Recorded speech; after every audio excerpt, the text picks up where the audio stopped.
Jai Hind everyone. The topic of my today's lecturate is technology in agriculture. Agriculture is the backbone of India. More than 45% of the people are employed in agriculture.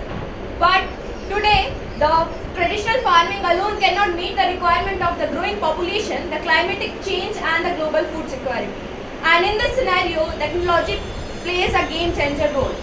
So basically from the drones to the mobile phones, the artificial intelligence and the smart irrigation, the modern technology has transformed the way of farming. Drones used to spray the pesticides, insecticides and also survey the crops and check the health of the crops. The sensor and IoT devices are installed to check the soil content of the moisture content of the soil, the temperature and also helps in precision farming. There are mobile apps which helps the farmer to get the information like the climate, the weather, and the price of their crops.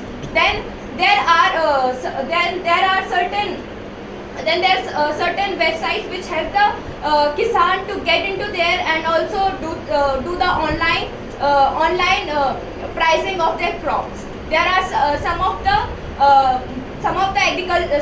government scheme which helps the kisan to do the technology in agriculture. First one is the Digital Agriculture Mission 2021 to 2026. In this, the artificial intelligence, the blockchain, is used to get the survey of the crops and which ultimately helps them to get the data-driven farming. Second one is the Kisan Sathi app, which helps the farmer to get the weather information, the crop price and sell their crops at the best price. Third one is Pradhan Mantri Krishi Sinchai Yojana, which helps the farmer to do the smart irrigation and with the help of satellites and the drip irrigation so that it can be maintained.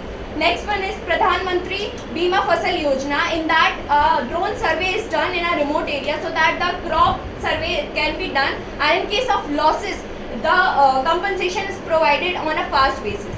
Also, the technology in agriculture helps the farmer to get to save their time, money, and also excludes the wastage which happens, and it ultimately helps in increasing their yield. And in the conclusion, I can say that technology is basically reforming the Indian agriculture, but the farmers can utilize it in more smart, sustainable, and being a profitable lead. And also, a tech-friendly agriculture can help in the global food security and also a prosperity for India. Thank you.